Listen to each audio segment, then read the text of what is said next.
வணக்கம் சொன்னது கேட்டது இல்லையா? ஆ, அதாவது என்னுடைய நண்பர் ஒருவர் வீட்ல ஒரு ஒரு விழா. இப்ப வழக்கம் போல எதிர்பார்த்ததை விட அதிக ஆட்கள் வந்துட்டாங்க. அப்போ கடைசி பந்திக்கு சில பல ஐட்டங்கள் குறைவாக இருந்தது. உடனடியாக வந்து இருந்தாலும் அந்த திருமண விழாங்கிறதுனால கடைசியா தான் அந்த சம்பந்தி வீட்டுக்காரங்க எல்லாம் வராங்க. வந்து உட்கார்ந்த உடனே ஒரு ஐட்டம் அவர் போட்டார் பாருங்க. ரொம்ப பிரமாதமா இருந்தது. இது ரொம்ப சூப்பர்ன்னு அவங்க எல்லாம் பாராட்டிட்டாங்க. அது என்ன ஆயிடுச்சு அப்டின்னா, இந்த அவசரமா செய்யறதுக்குன்னே ஒரு ஐட்டம் உப்புமான்னு ஒண்ணு இருக்கு இல்லையா? அத மாரியே காய்கறிகள்ல அவசரமா செய்யறதுக்குன்னே படைக்கப்பட்ட ஒரு காய்கறி முட்டைக்கோஸ். நீங்க அப்படியே நறுக்குனீங்களா, ஒரு 5 நிமிஷம் வேக வச்சு தாளிச்சீங்கன்னா முடிஞ்சிரும். அதனால முட்டைக்கோஸை எடுத்துக்கொண்டு, அதுவும் குறைவாக இருந்ததால், அதைவிட குறைவா இருந்த உருளைக்கிழங்கு பொரியல அதோட சேர்த்து, ஒரு தாளிப்புல அவர் போட்டார். அந்த ஐட்டம் பிரமாதமாகி, அதுக்கு அடுத்து வரக்கூடிய கல்யாணங்கள்ல எல்லாம் அதையே எல்லாரும் இவர் ஸ்பெஷல் ஐட்டமா கேட்க ஆரம்பிச்சுட்டாங்க. எதுக்கு இவ்வளவு பெருசுன்னா, இந்த கடைசி பந்திக்கு வந்து உட்கார்ற நிலைமை மாரி ஆயிருச்சு இந்த கடைசியா பேசுறவங்க நிலைமை. முன்னாடி இருக்கிற அவ்வளவு பேரும் பிரமாதமான ஐட்டங்கள் எல்லாத்தையும் என்ன செஞ்சாச்சு? பேசி முடிச்சாச்சு. இப்ப நம்ம ஆங்காங்கே இருக்கிற மீதம் இருக்கிற எல்லாத்தையும் கலந்து ஒரு ஐட்டத்த போட வேண்டிய நிலைமை. என்ன? அதனால முன்னால பேசினவங்களுக்கெல்லாம் என் வாழ்த்த தெரிவிச்சுக்கிறேன். முதல்ல நற்றுணை அமைப்பிற்கு ஒரு பெரிய நன்றியை சொல்லணும். அது காளிப்பிரசாத்தினுடைய முன்னெடுப்பு தான். அ மிக கடுமையான தொடர் முயற்சிகள். அது கிட்டத்தட்ட அவர் கீரனூர் சாகிராஜாவுக்கு இந்த விழா வைக்கணும் அப்படின்னு யோசிச்சு ஒரு கிட்டத்தட்ட ஒரு 6 மாதங்களா அது வந்து ஒரு தொடர் வேலையா ஆயிரும்னு நாங்க நினைக்கவே இல்ல. முதல்ல யோசிச்சப்போ, ரொம்ப வச்சிரலான்னு நெருங்கி வந்து இதுல கடைசி 4 நாட்கள் இருக்கும்போது தான் வேண்டாம் அப்படின்னு ஒரு முடிவெடுக்க நேர்ந்தது. ஆனா அதற்கு பிறகு தொடர்ந்து ஒவ்வொரு காரணங்களா வந்து, அப்புறம் ஒரு கட்டத்துல எங்களுக்கு அது ஒரு பெரிய சவாலாயி போச்சு. அது என்ன நடக்கும்னு பார்த்துருவோம் அப்படின்னு ஒரு போராட்டத்துல தான் இந்த விழாவ கடைசியாக ஒருங்கிணைத்தது. அதனால அ காளிபிரசாத்துக்கு அந்த முன்னெடுப்புக்கு நன்றிய தெரிவிக்கணும். அடுத்து அவருடைய கீரனூர் சாகிராஜ் அவனுடைய படைப்புலகம் குறித்து பேசணும்னா, அவர் நிறைய எழுதியிருக்கிறார். ஆனா எனக்கு அவர் அறிமுகமாகிறது அவருடைய நாவல் வழியாக. மீன்கார தெரு வழியாக தான் அறிமுகமாகிறார். மீன்கார தெரு படிச்சது தான் எனக்கு அவருடைய எழுத்தாளரின் பெயர் மனசுல பதியறதுன்னு ஒண்ணு இருக்கு இல்லையா? எப்போ ஒண்ணு படிச்சுட்டு, "ஓ! அந்த கதை நீங்க எழுதினதா?" அப்படின்னு கேட்கிற மாரி சில நேரங்கள்ல இருக்கும். ஆனா சில கதைய படிச்ச உடனே, "யார்யா இத எழுதினது?" அப்படின்னு திருப்பி பார்த்து, அந்த எழுத்தாளர் மனசுல பதியறார். நம்ம லிஸ்ட்ல அவர் பேர சேர்த்துக்கிறோம் இல்லையா? அத மாதிரி எனக்கு அந்த மீன்கார தெருல இருந்து தான் நான் கீரனூர் ஜாகீர் ராஜாங்கிற அந்த பெயர வந்து எனது எழுத்தாளராக சேர்த்துக்கிறேன். ஆகவே அதையும், அதை ஒட்டி எழுதிய மீன்குகை வாசிகள்ங்கிற அந்த தொடர் நாவல் தான் 2ம். அது 2யும் தான் முன்வைத்து அவருடைய படைப்புலக பேசணும்னு நெனைக்கிறேன்.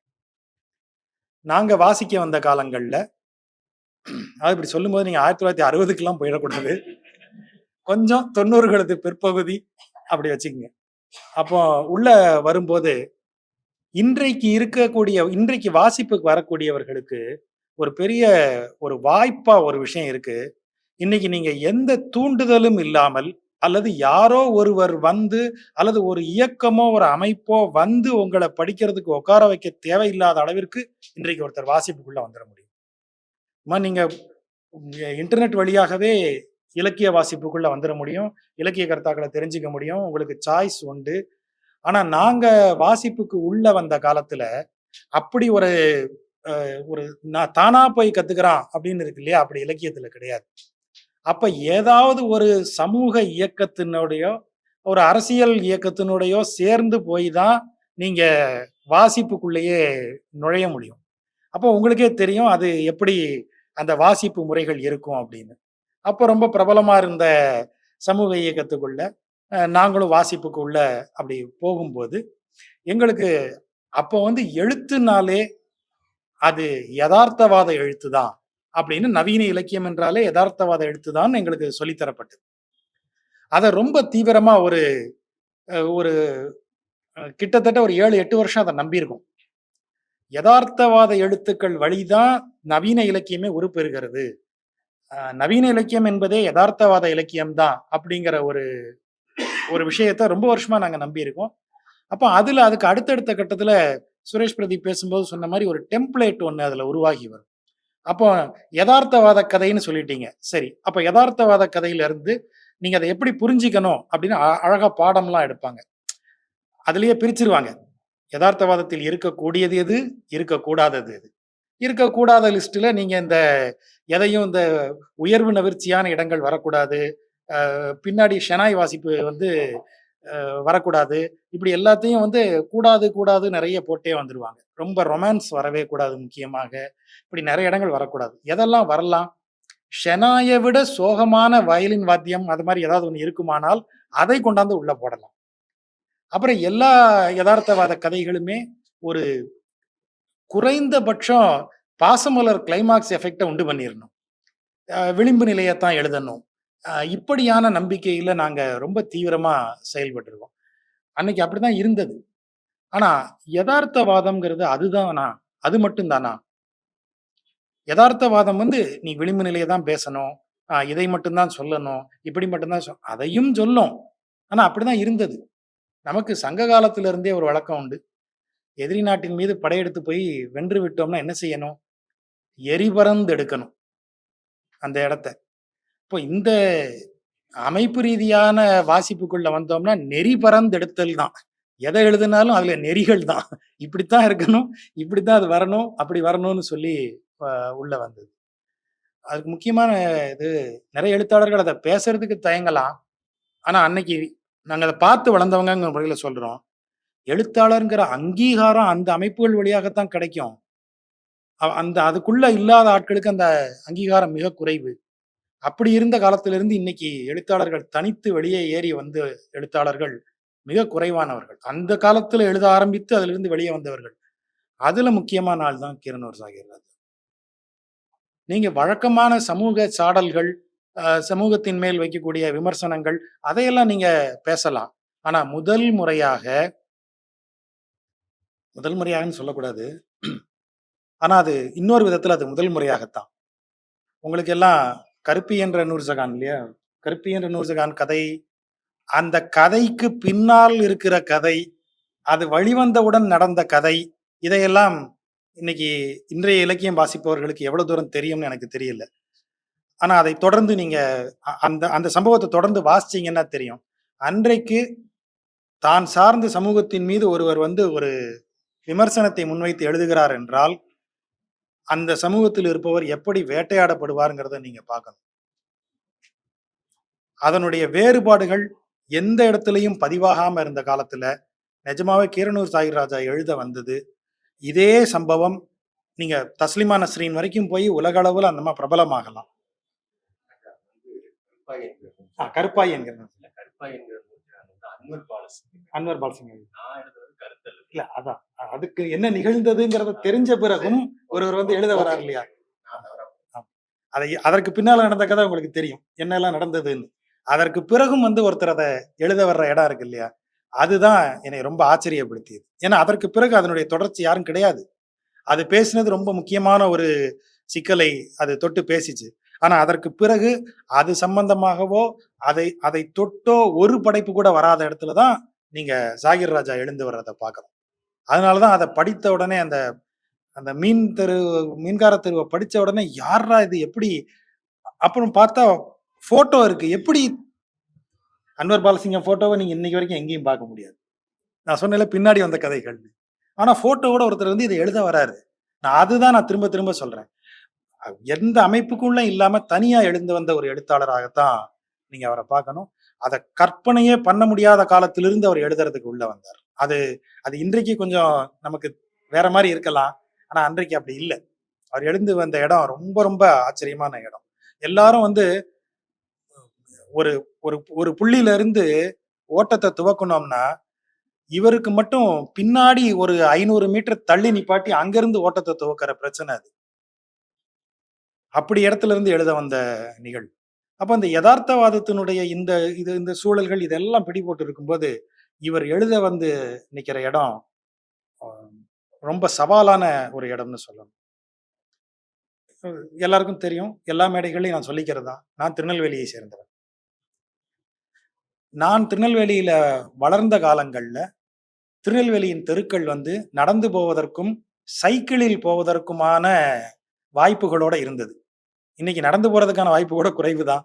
ஆனா சைக்கிள்ல போறதுக்கான வாய்ப்புலாம் இருந்த காலத்துல நாங்க திருநெல்வேலிய சுத்தி வந்திருக்கோம். மேலப்பாளையம்னு ஒரு ஊர் உண்டு. மீன்கார தெருவுக்கு சற்றும் குறைவில்லாத ஒரு இடம். இங்க மீன் தான் தொழில், மீன் பிடித்தல் தான் தொழில், விற்பது தான் தொழில்னு சொன்னா, அங்க பீடி சுற்றுவது மட்டும் தான் தொழிலாக இருந்த ஒரு ஒரு ஊர் அது. நீங்க மேலப்பாளையத்த ஒரு முறை பார்த்துட்டு, அந்த அந்த இடத்த சுத்தி பார்த்தீங்கன்னா உங்களுக்கு தெரியும். அதுக்கு உள்ளூர்காரர்கள் உதவியோடு தான் நீங்க அந்த இடத்த சுத்தி பார்த்துட்டு வெளிய வர முடியும். தெருக்களும் அந்த குறுக்கு இதுவும்லாம் வந்து ஒரு ஒரு புதிர் பாதை மாரி தான் இருக்கும். நீங்க எங்க வந்து எங்க சேரணுங்கிறதெல்லாம் உள்ளூர் கைடு உதவியோட தான் போயிட்டு வரணும். அப்படி இருக்கக்கூடிய இடம். அந்த வாழ்க்கைய பார்த்த பிறகு, நீங்க அப்படியே கிளம்பி காயல்பட்டினம் போங்க. காயல்பட்டினத்துக்கு போனீங்கன்னா, நீங்க அப்படியே பங்களா தெருவ பார்க்கலாம். காயல்பட்டினம் பங்களா தெரு. முதல் முறையாக நான் வந்து ரொம்ப அதிர்ச்சியான ஒரு விஷயம் இருக்கு. காயல்பட்டினத்துல இருக்கக்கூடிய கார், ஆட்டோக்கள் எல்லாம் பார்த்தீங்கன்னா, அப்போ குறிப்பிட்ட நெறைய ஆட்டோக்கள்லாம் வந்து நல்லா சவாரி போனா, டிரைவர் சீட்டுக்கும், பாசெஞ்சர் சீட்டுக்கும் நடுவுல திரை இருக்கும். கார்லயே அப்படி இருக்கும். கார்லயுமே டிரைவர் சீட்டுக்கும், பாசெஞ்சர் சீட்டுக்கும் நடுவுல திரை இருக்கும்.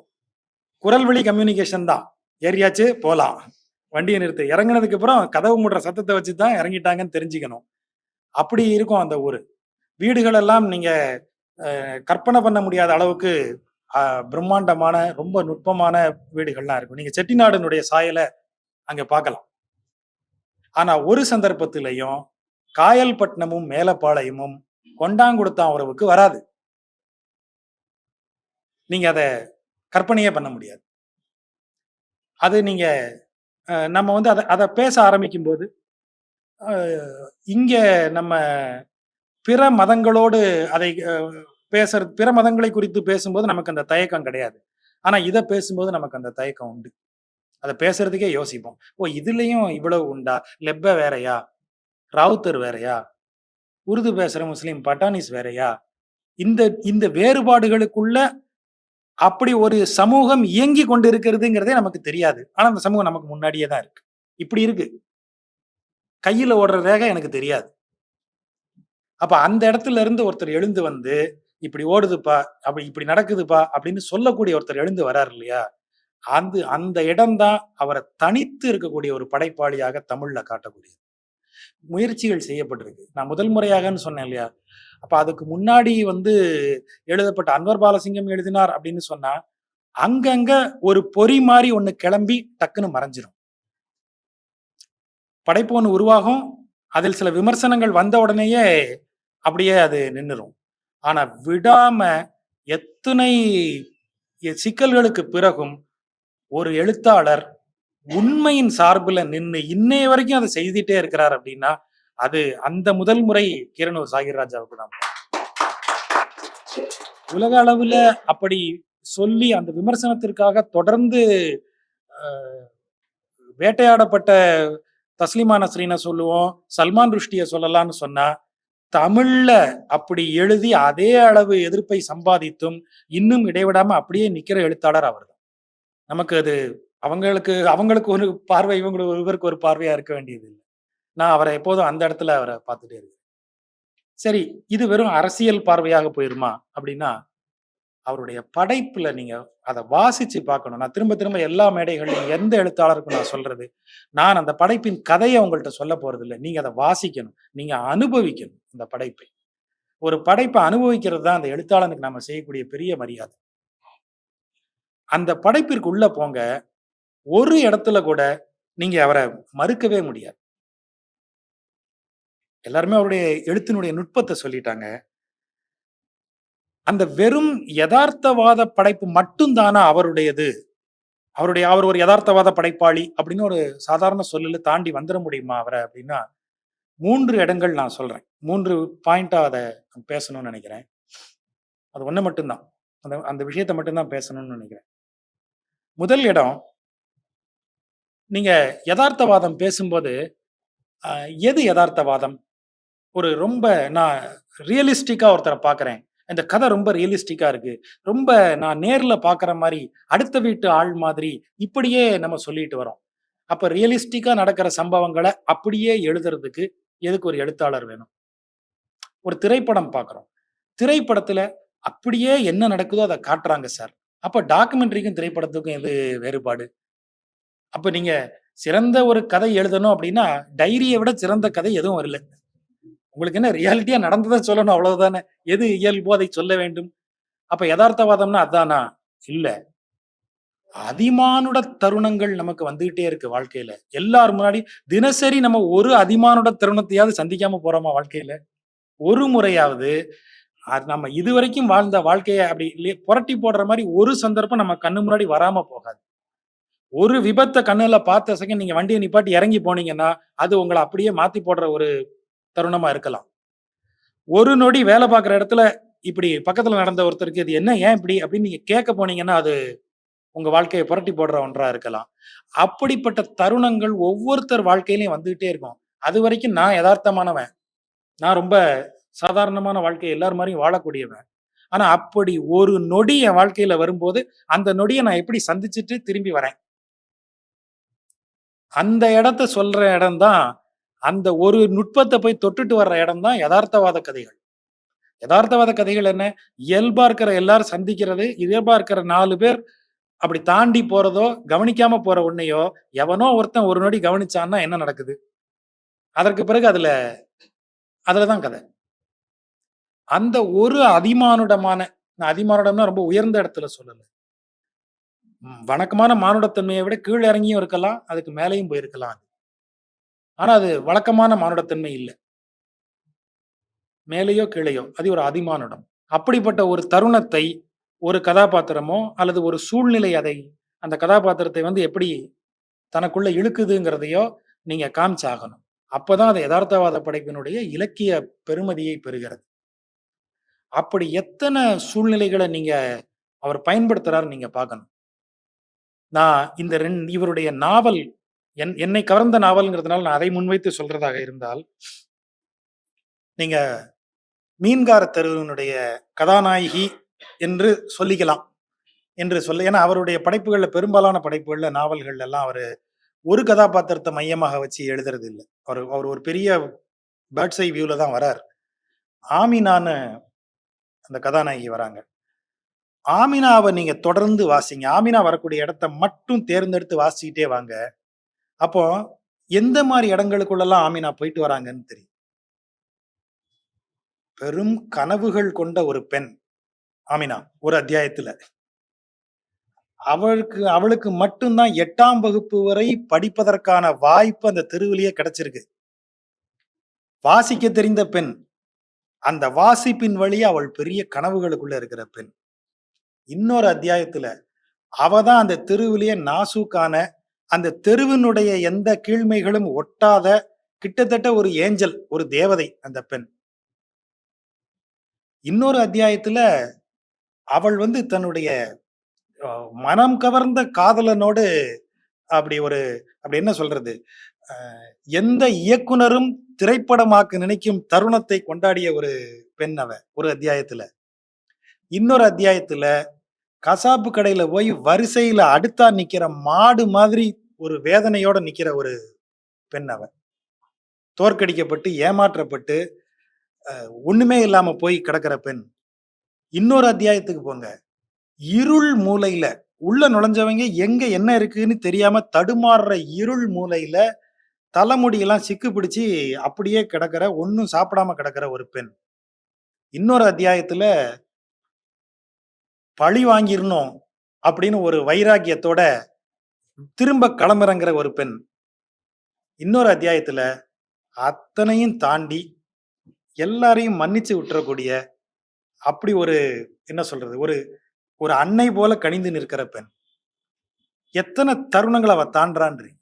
பெயினா இருக்கிற நேரங்கள்ல, மனதின் வேதனை நிறைந்த நேரங்கள்ல, அவ குளத்துக்கரையில வந்து நிக்கிறா. ரொம்ப சுருக்கமான அத்தியாயமா அத முடிக்கிறார்.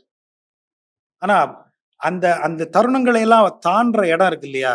ஒவ்வொரு தருணத்தையும் ஒரு வெஞ்சன்ஸ், ஒரு வஞ்சத்த அவ தாண்டி போற இடம் இது. கூட அறிமுகமாகுற இன்னொரு கதாபாத்திரம் வழியா அப்படியே தாண்டி போறா.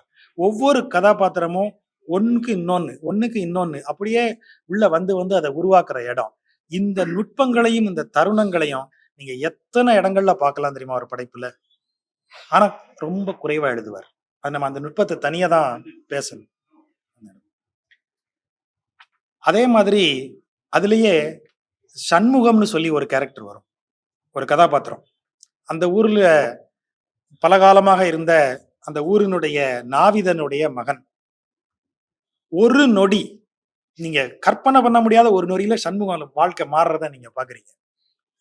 அந்த காலத்துல சர்வாங்க சவரம்னு ஒண்ணு உண்டு. இன்னைக்கு எங்கேயும் அது இல்ல. உடம்புல இருக்கிற எல்லா பாகத்துல இருக்கிற முடியையும் எடுக்கணும், எடுத்தே ஆகணும். நீ நோன்லாம் இல்ல, மாட்டேன்னு சொல்றதுக்கெல்லாம் வாயே கிடையாது. அதுவும் கிராமத்துல இருந்த நாவிதர்களுக்கு அப்படி ஒரு வாய்ப்பே கிடையாது. அப்போ சண்முகத்தினுடைய அப்பா துருத்திங்கிற நாவிதர், அவருக்கு எந்த இதுவும் இல்லை. இப்படித்தானே நம்ம இருந்தாகணும்னு அவர் ஏத்துக்கிறாரு. சண்முகத்துக்கு அதை ஏத்துக்க முடியல. ஆனா இவரை ரொம்ப வற்புறுத்தி ஒரு பெருமாள் கோயில் பூசாரி கூட்டு போறார். வாங்க சவரம் பண்ணி விடுறேன்னு இவரும் கூட்டு போறார். அடுத்து அவருடைய எழுத்துல பாக்குறதா இருந்தா, திடீர்னு ஒரு அலறல், பெருமாள் கோயில் பூசாரி ஓடி வந்து குளத்துல டபார் குதிக்கிறாரு. குளம் பூரம் சிவப்பு கலரா மாறிடுது. பூசாரி வலி தாங்காம நீந்தி நீந்தி வராரு. சண்முகம் ஃப்ரெண்டுகிட்ட சொல்லிட்டு போறாரு, நைனாட்ட சொல்லிட்டு போறாரு, நான் திரும்பி வர்றதுக்கு 5 வருஷமோ 6 வருஷமோ எவ்வளவு நாளாவோ ஆகும், பாத்துக்க, போயிட்டு வரேன். கிளம்பி போயிட்டாரு. அவ்வளவுதான், கதை முடிஞ்சது. சண்முகத்தின் ஒரு நொடி. அது வரைக்கும் சண்முகம் யாரு? அந்த ஊர்லயே ஒரு சவரக்கடையை போட்டுட்டு நாம இதை இன்னும் கொஞ்சம் பிரமாதமா எடுத்து கட்டி கொஞ்சம் சேர் கண்ணாடி எல்லாம் பெருசா போட்டு இவ்வளவு கற்பனைகளோட இருந்தாள். ஒரே நொடி வாழ்க்கை. ஒரு யோசிச்சு பாருங்க, கத்தி வச்ச செகண்ட்ல யோசிச்சிருப்பார், ஏய் அவ்வளவுதான் முடிஞ்சது. இவ்வளவுதான் நொடி வாழ்க்கை. அந்த தருணம் மாறிடுது.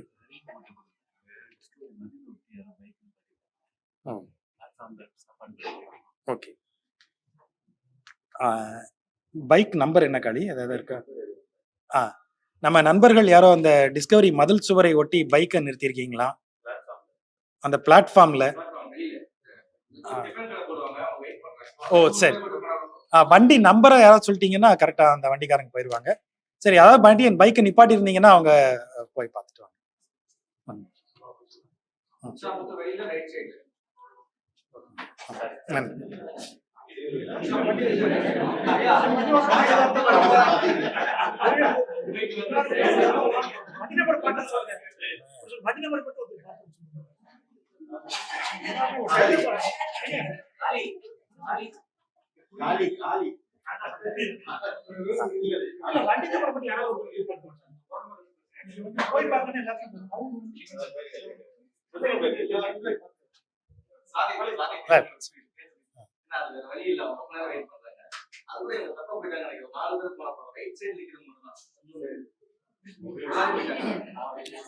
இல்ல, நல்ல வாய்ப்பு எப்பவாது தான் வரும்.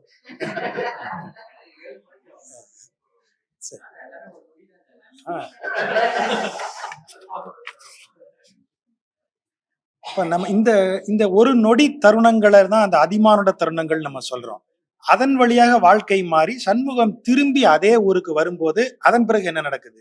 அப்ப இந்த நொடிகள் வழியாகத்தான் நம்ம வாழ்க்கை.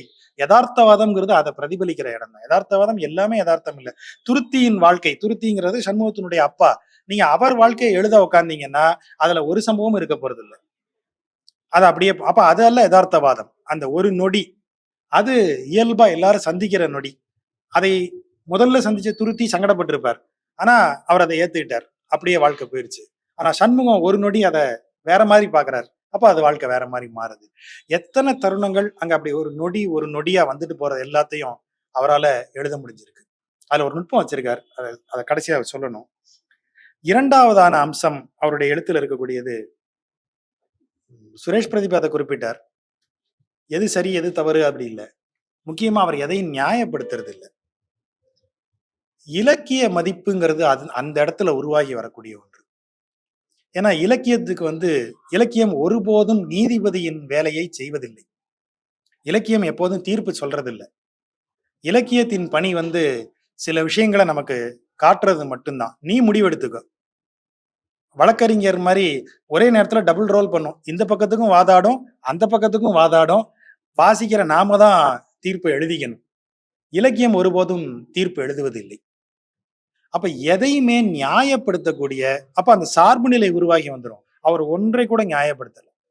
இப்ப நம்ம அவர யாராவது ஒருத்தர் வந்து என்ன இப்படிலாம் எழுதிட்டீங்க அப்படின்னு கேட்டா, நாம தைரியமா சொல்லலாம். கிருணூர் சாயிராஜா சார்புல. சரி, இதுல இருக்கிற எந்த சம்பவமுமே நடக்கலன்னு நீங்க சொல்லுங்க.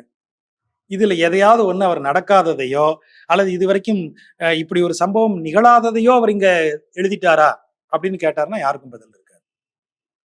அதுதான் அவர் எதையும் நியாயப்படுத்தாம எடுத்து வைக்கிறது. இப்போ ஏற்கனவே சொன்ன மாரி டெம்ப்ளேட்ல ஏழைகள், விளிம்பு நிலை மக்கள்லாம் பாவம் அப்படிலாம் சொல்றோம் இல்லையா?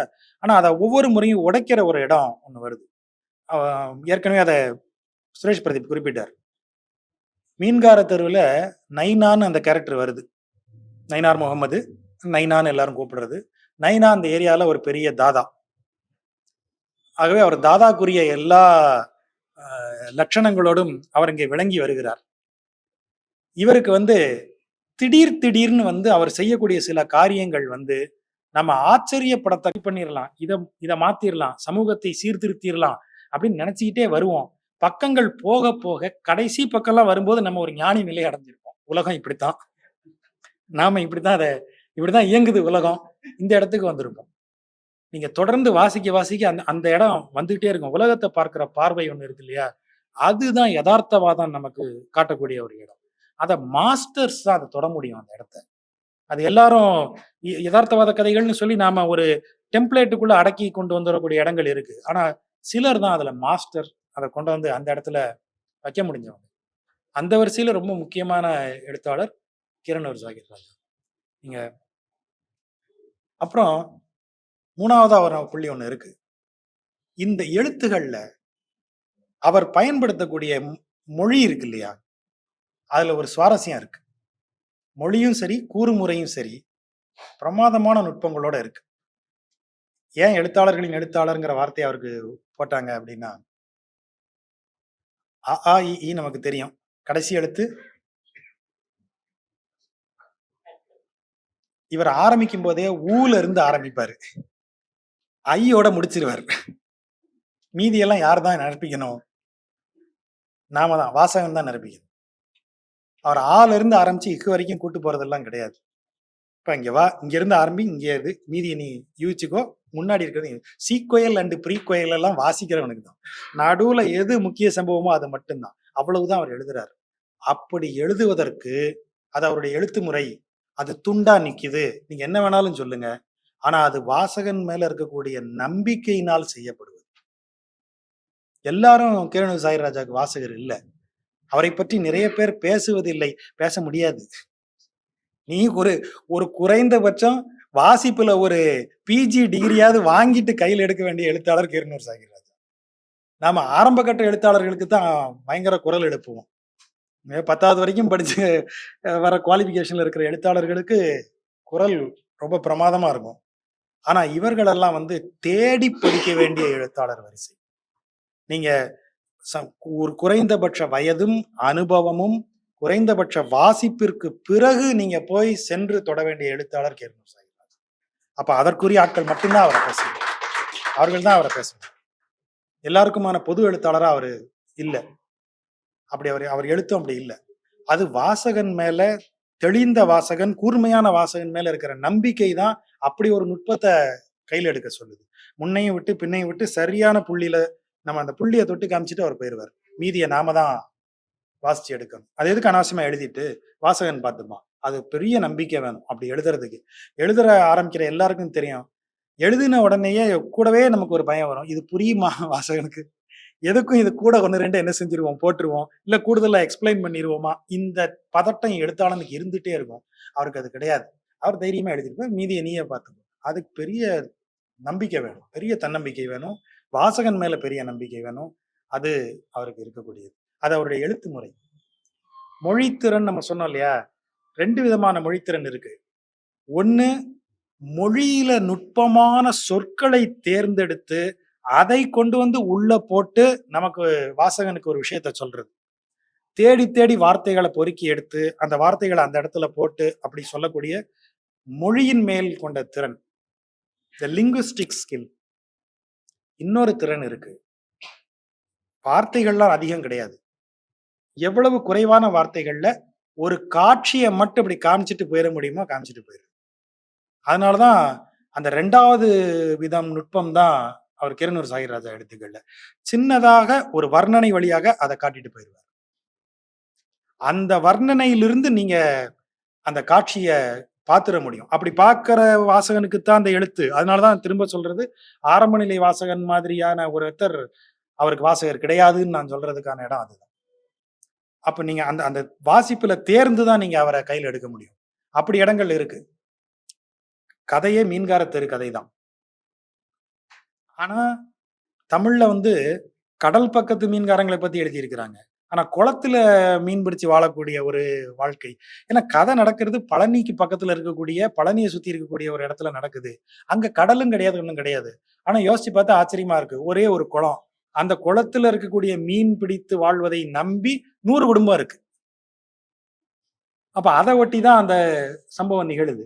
அப்ப இந்த குளத்துல வந்து விரால் மீன் அ பிடிக்கிறாங்க. விரால் மீன் நெறைய பேருக்கு தெரிஞ்சிருக்கும்.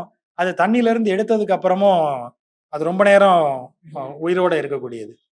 அப்படி ஒரு விரால் மீன் வந்து முதல் முறையாக ஆமினா அவ தனது காதலன்னு நெனச்சிட்டு இருக்கிற முதலாளி ஒருத்தன்ட்ட போய், முதல் முறையாக அவன்ட்ட எப்படி சிக்கறாங்கிற இடத்துல இந்த விலாங்கு மீன் வருது. இவ மூடி வைத்திருக்கிற ஈரத் துணிக்குள்ளிருந்து 2 பேர் மட்டும் தான் இருக்காங்க அந்த வீட்ல.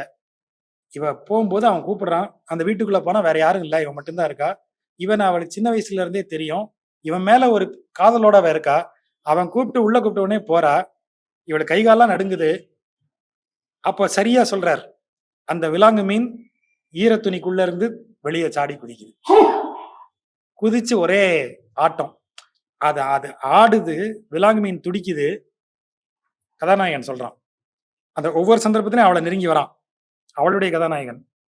அதோடைய நடனம் நல்லா இருக்குல்ல, டான்ஸ் நல்லா இருக்குல்ல, அது பிழைச்சு போட்டும் அப்படின்னு அத தூக்கி வீட்டுக்கு உள்ளேயே இருக்கிற ஒரு கிணத்துக்குள்ள அத போட்டுறான். அவங்க வீட்டுக்குள்ள இருக்கிற ஒரு கிணத்துக்குள்ள எங்க இருந்த மீன் அது? குளத்துல நீந்திட்டு இருந்த மீன். அந்த மீன அப்படியே வாளியில போட்டு தான் வீட்டு கிணத்துக்குள்ள இறக்கிடுறான். அத எட்டி பார்க்கிற சந்தர்ப்பத்துல அவ மேல கைய வைக்கிறான். காட்சி முடிஞ்சது. அப்ப இந்த நுட்பத்த நீங்க யோசிச்சு பாருங்க. இத எழுதுறதுக்கு ஒண்ணு இருக்கு இல்லையா? இது எது விலாங்கு மீன் எது? வீட்டு கிணத்துக்குள்ள கொண்டு அவன் போடுறது எது? இதையெல்லாம் நீங்க வாசிக்கும்போது, எப்படி அவ்வளவு சாதாரணமா எதார்த்தவாதத்த கடந்து போயிற முடியும்? எதார்த்தவாதத்துல அப்படி ஒண்ண இன்னொன்னாக்கி காமிக்கிறது ரொம்ப கஷ்டம். நீங்க காவிய மரபுல என்ன வேணாலும் செய்யலாம். ஆனா எதார்த்தவாதத்துக்குள்ள அத கொண்டு வர்றது அவ்வளவு கடினம். ஆனா அந்த ஒரு காட்சிய நீங்க வாசிச்சு பார்க்கணும். மீன்கார தெருவுல. முதல் முறையாக ஆமினாவை சலீம் தொடும் இடம் வந்து அந்த மீன் எதை சொல்லுகிறது? எப்படி வருது? அவன் என்ன அத கையாள்றான்? அத்தன நுட்பத்தோட இருக்கு. திரும்பி போய் அவன் அந்த குளத்துல வேதனையோட நிக்கிற சந்தர்ப்பத்துல அவ நிக்கிறா. அப்ப அவ ஒரு வார்த்தை குளத்துக்கு அவ ஒரு பேர் வைக்கிறா. குளத்தம்மா. அவ ஒரு பேர் வைக்கிறா. அந்த அந்த கதாபாத்திரத்த நம்ம சொன்னோம் தெரியுமா? அது ஒவ்வொரு அத்தியாயத்துல அவ எப்படி மாறிட்டே வரான்னு நீங்க பார்க்கலான்னு. அவ அது பேர் வைக்கிறா. குளத்தம்மா. அதுக்கு ஒரு பேர் வைக்கிறா. அத்தன இடங்கள்லயும் அவ்வளவு சின்ன சின்ன நுட்பங்கள் நீங்க அப்படி விட்டீங்கன்னா போயிருங்கிற மாரி எத்தனையோ எழுதி வச்சிருக்கிறார். அதாவது ரொம்ப எளிதா தவற விடக்கூடிய ஒரு இடம் ஒண்ணு இருக்கு. இவ பேர் ஆமினா. இவள் முதல்ல போயி நான் கிட்டத்தட்ட கதைய சொல்லிட்டேன். சொல்லக்கூடாது. ஆனா நீங்க வாசிக்கணும். நான் எவ்வளவு சொன்னாலும் வாசிக்கும்போது இருக்கிற அனுபவம் அதுல இருக்காது. அதனால நீங்க கண்டிப்பா வாசிங்க. ஆமினாங்கிற இந்த பெண்ண முதல்ல பார்க்கக்கூடிய ஒரு பங்களா தெருக்காரன் அவள பயன்படுத்திட்டு ஏமாத்தி விட்டுர்றான். பாலியல் சுரண்டல், இலக்கிய பாஷையில சொல்றதா இருந்தா. அதனால அவ ரொம்ப வெறுப்புற்று, அதற்கு பிறகு அவ மீண்டு வரும்போது, திரும்ப இன்னொரு பங்களா தெருவுல, இன்னொரு வீட்ல வேலைக்கு போறா. ஆனா அந்த வீட்ல இருக்கக்கூடிய இன்னொருவர் வந்து, இவள ரொம்ப நட்போட நடத்துறாப்ல. இவன் மேல பிரியத்தோடையும், நட்போடையும் அவருக்கு 2 கால்கள் இல்ல. போலியோ அட்டாக் ஆன பையன். ஆனா இவன் மேல பிரியத்தோட, அவங்களுக்குள்ள ஒரு நட்பு உருவாகி வர இடம்லாம் ரொம்ப நல்லா இருக்கும். அவங்க பேசிக்கிறது, அது எல்லாமே நல்லா இருக்கும். ஆனா இது எப்படி அறிமுகமாகுது பாருங்க. முதல் முறையாக இந்த ஏமாத்துறவன் இருக்கான் இல்லையா? அவன் பேர் சலீம். சலீம் இவள எப்படி கூப்பிடுறான் தெரியுமா? ஜன்னல்ல இருந்து, "மீனு இங்க வா." இவ மீன்கார தெரு பெண். இவ பேரு ஆமினா. நீங்க ஆமினாவ சுருக்கி கூப்பிட்டா எப்படி கூப்பிடுவீங்க? ஆனா, இவன் மீனுன்னு தான் கூப்பிடுறான். இவன் என்னவா அவள நெனச்சு வச்சிருக்காங்கிறது அந்த அந்த அவன் விழிக்கிறது இல்ல. அவன் பேர கூப்பிடுறதிலேயே தெரியும். ஆனா அந்த கேரக்டர் இன்னொரு கேரக்டர் நசீர் இல்லையா? நசீர் கூப்பிடும்போது ஆமி அப்படின்னு தான் கூப்பிடுறான். அவனும் பேர சுருக்கி தான் கூப்பிடுறான். இவங்க 2 பேரும் ஒரே பேர 3 எழுத்து தான் அந்த பேர்ல. எந்த 2 காம்பினேஷன்ல அது அவங்க மனநிலை வெளிப்படுதுன்னு நீங்க பாருங்க. ஏமாத்த நினைக்கிறவன் மீனுன்னு தான் கூப்பிடுறான். மீன்காரி தானே நீ? அப்படித்தானே இருப்ப? இப்போ ஏற்புரையாளர் சொன்னார் இல்லையா? இத்தனைக்கு பிறகும் அவங்க மீன்காரங்களா பார்க்கப்படுகிறார்கள். நீ அழகி தான். நான் ரொம்ப விரும்பக்கூடிய பெண் தான். ஆனாலும் நீ மீன்காரி தான். அப்படித்தான் அவன் கூப்பிடுறான். மீனு அப்படின்னு தான் முதல்லயே கூப்பிடுறான். ஆனா அவன் கூப்பிடுறது ஆமி அப்படின்னு தான் கூப்பிடுறான். ரொம்ப எளிதா அப்படியே எவ்வளவு நேரம் இது வரும்ன்றீங்க? அவள் அந்த தெருவில் போகும்போது அவளுக்கு மிக பழக்கமான, பரிச்சயமான அந்த குரல் அவளை கூப்பிட்டது. மீனு. அவ்வளவுதான். அடுத்த வரி வந்தாச்சு. அடுத்த கதை போயிட்டே இருக்கு. ரொம்ப எளிதா தவற விட்டுற அத்தன நுட்பம் அவருடைய கதைக்குள்ள. ஒரே ஒரு அத்தியாயத்துக்கு ஒரு கதாபாத்திரம் வருது. பால்ராசு கதைகள். ஒரே ஒரு பால் கொண்டு வரக்கூடிய ஒரே ஒரு பெண். ஒரு அத்தியாயம் மட்டும் வராங்க. நாச்சம்மைன்னு ஒரு அம்மா வரும். நாச்சம்மை. அந்த அம்மா வரும். சரவணம்பட்டியிலிருந்து பால் எடுத்துட்டு டெய்லி இவ வேலை பார்க்குற வீட்டுக்கு வரும். அந்த அம்மா பெரும் கதைய சொல்லும். அந்த கதையில இருக்கிற உண்மை என்னன்னு இவ விசாரிச்சு தெரிஞ்சுப்பா. அதற்கு பிறகு அதுல ஒரே ஒரு இடம் வரும். அந்த சம்பவத்துல ஒரு கொலை நடக்கும். அதற்கு அதற்கு துணை போனவங்க யாருன்னு தெரிய வந்தன் துணை போனவங்கன்னு வரும். அது யாருன்னு தெரியாது. ஆனா அதற்கு பிறகு இவ பேச்சை விட்டுருவா. இவ அந்த இடத்துக்கே போக மாட்டா. ஒரு அத்தியாயம் முடிஞ்சது. ஆனா நாச்சம்மை கதையை நீங்க படிச்சீங்கன்னா, அது ஒரு நாவலுக்குரிய சம்பவம். நீங்க அந்த ஒரு அத்தியாயத்த மட்டும் வச்சு யோசிச்சீங்கன்னா, ஏன் ஒரு ஒரு நாவல கொண்டு வந்து ஒரு அத்தியாயத்துக்குள்ள முடிச்சிருக்காரு அப்படின்னு தோணும். அது ஒரு நாவலுக்கான இடம். ஒரே அத்தியாயம் தான் முடிந்தது. அவ்வளவுதான். அதுதான் யதார்த்தவாதத்துல இருக்கிற இடம். அந்த நுட்பம் ஒண்ணு இருக்கு இல்லையா? வாசகர் மேல எவ்வளவு அதீத நம்பிக்கையோட அத எடுத்து முன்னாடி வைக்கணும்.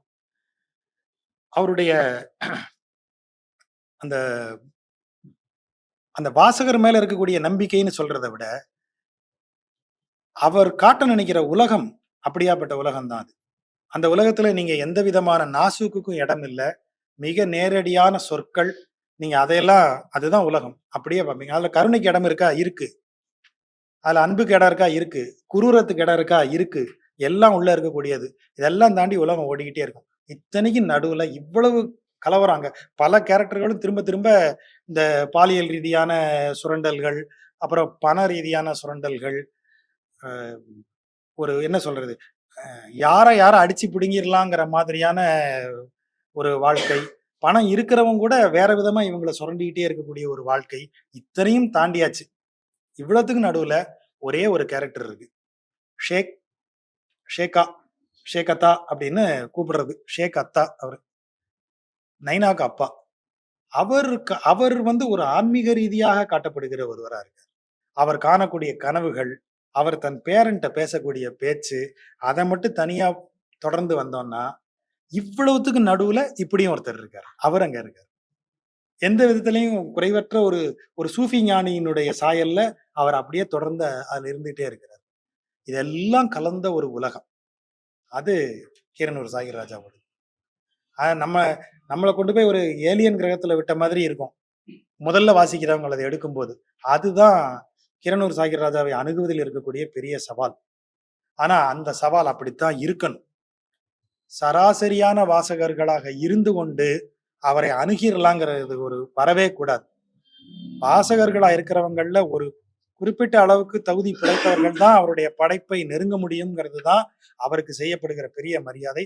அவர் படைப்புகள்ல இருக்கக்கூடிய இடம் அதுதான். அதாவது நமக்கு திடீர்னு பல விஷயங்கள் சொல்லப்படும். நம்ம அதன் போக்குல போவோம். அதுல ஒண்ணு இந்த கருவேல மரங்களை அகற்ற வேண்டும். அது வந்து நிலத்தடி நீரை மாசுபடுத்தி விடும்லாம் நம்ம சொல்லுவோம். ஆனா என்ன சிக்கல்னா, கருவேலம்னா 2 இருக்கு. நாட்டு கருவேலம் ஒண்ணு இருக்கு.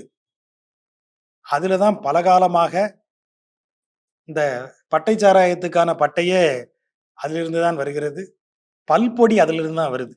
கருவேலம் பட்ட பல்பொடி அவ்வளவு நல்லது. ஆனா திடீர்னு அந்த பேர தூக்கி நம்ம இந்த ஆஸ்திரேலியால இருந்து கொண்டு வரப்பட்ட ஒரு முள்செடிக்கு அத போட்டோம். இப்போ நம்ம தலைமுறைகளுக்கு எது கருவேலம்னே தெரியாது. ஆனா கருவேலம் வறட்சியை தாங்கி வளரும். எவ்வளவு கடுங்கோடையிலயும் அது வளரக்கூடியது. நமக்கு இந்த வேறுபாடு தெரியாது. 2யும் கருவேலம்னு சொல்லிட்டு இருப்போம். ஆனா நிஜமாவே இந்த மண்ணுக்கே உரிய கருவேலம் ஒண்ணு இருக்கு. மஞ்சள் நிறத்துல பூ பூக்கும். அது பார்க்கறதுக்கே அழகா இருக்கும். முன்னாடி குளங்கள்லலாம் அத நட்டு வச்சுட்டு இருந்தாங்க. இப்ப கொஞ்சம் குறைச்சிருக்காங்க. ஆனா முன்னாடி குளங்கள்ல அது நடப்பட்டிருக்கும். அது தண்ணி நெறைய இருந்தாலும் அது உள்ளேயே வளரும். தண்ணியே இல்லாம இருந்தாலும் வளரும். அப்படி ஒரு இயல்புடையது அந்த மரம். நம்ம நமக்கே உரிய நாட்டு கருவேல முறை அப்படின்னு ஒண்ணு நாட்டு கருவேலம்னு ஒண்ணு இருக்குன்னா, அது நம்ம இலக்கியத்துல ஜாகிர் ராஜாவின் படைப்புகள். நாம நெறைய நேரங்கள்ல வெளியில இருந்து பார்க்கும்போது, இந்த சீம கருவேலத்துக்குரிய குணாதிசயங்கள இதுக்கு போட்டு பார்த்துடுறது தான் நடக்குது பொதுவுல. ஆனா அவர் என்றைக்கும் இந்த மண்ணினுடைய படைப்பாளி. அவருடைய பிற படைப்புகளை பற்றி பேசுவதற்கு வாய்ப்பு இல்லை. கிடைத்த குறைவான நேரத்துல இத தான் பேசியிருக்கேன். எனக்கு முன்பு பேசிய நண்பர்கள் எல்லாருமே அத விரிவா பேசிட்டாங்க. ஆகவே மீண்டும் ஒரு முறை அவருடைய கூடுதல் படைப்புகளை குறித்து திரும்பவும் பேசுவோம்ங்கிற ஒரு வாக்குறுதியோட விடைபெறுகிறேன். நன்றி.